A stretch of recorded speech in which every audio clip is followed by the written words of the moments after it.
Africa was never poor, the speech they tried to silence. I am 34 years old, and I have spent every single day of my life living in your lies. When I was a child, I would sit before the television and watch the world speak about Africa.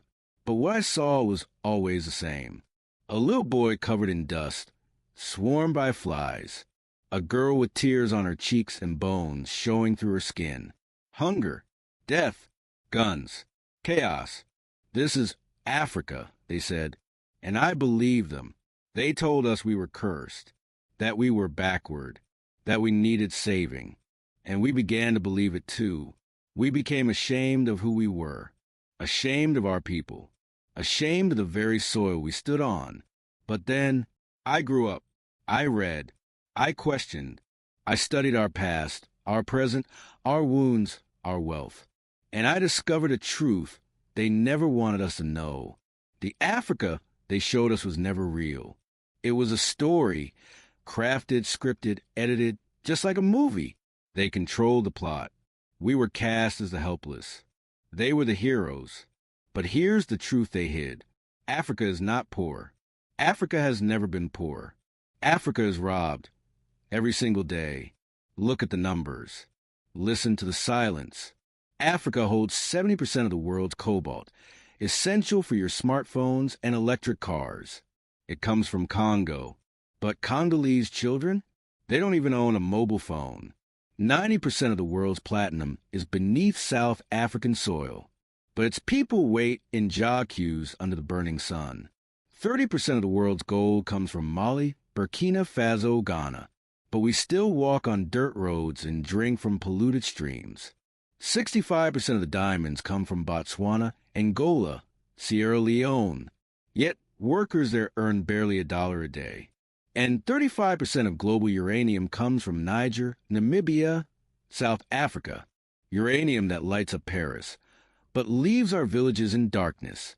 So I ask again, how can a land so rich have people so poor?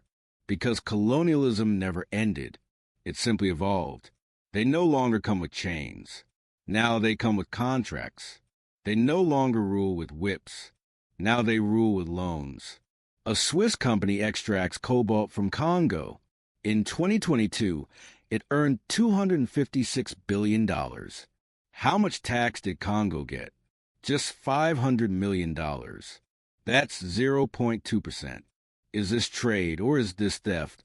A British-Australian giant mines 20 million tons of bauxite from Guinea every year.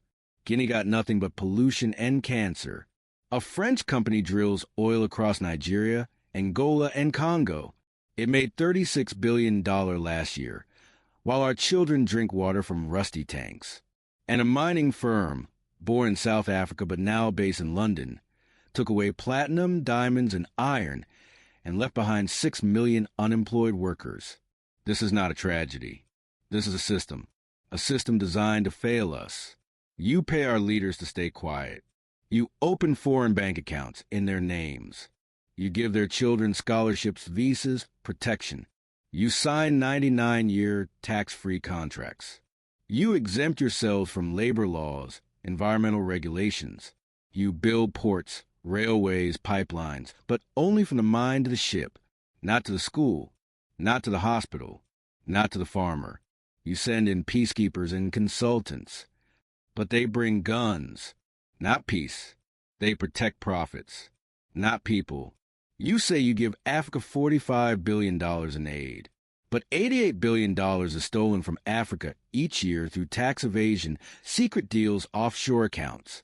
Africa is not a beggar. Africa is the one being looted.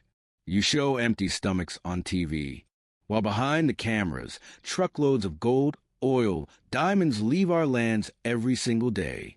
You buy our media. You silence our voices. You write our headlines. Terror, famine, chaos.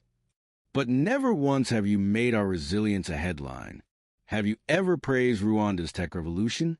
Or spoken of Ethiopia's green economy? Have you highlighted Kenya's youth entrepreneurs? Or Botswana's diamond-led development? No, because it doesn't fit your script. In your version, Africa must stay needy. Africa must stay broken, because if we rise, you lose control. But here's the truth. We are no longer afraid. We see through your illusion. We know our worth. We know your system. And we are tearing down a lie. This is not a cry for pity. This is a declaration of power. We are the descendants of kings, the guardians of minerals, of rivers, of sunlight. We are not your charity case. We are not your experiment. We are Africa, and we are rising.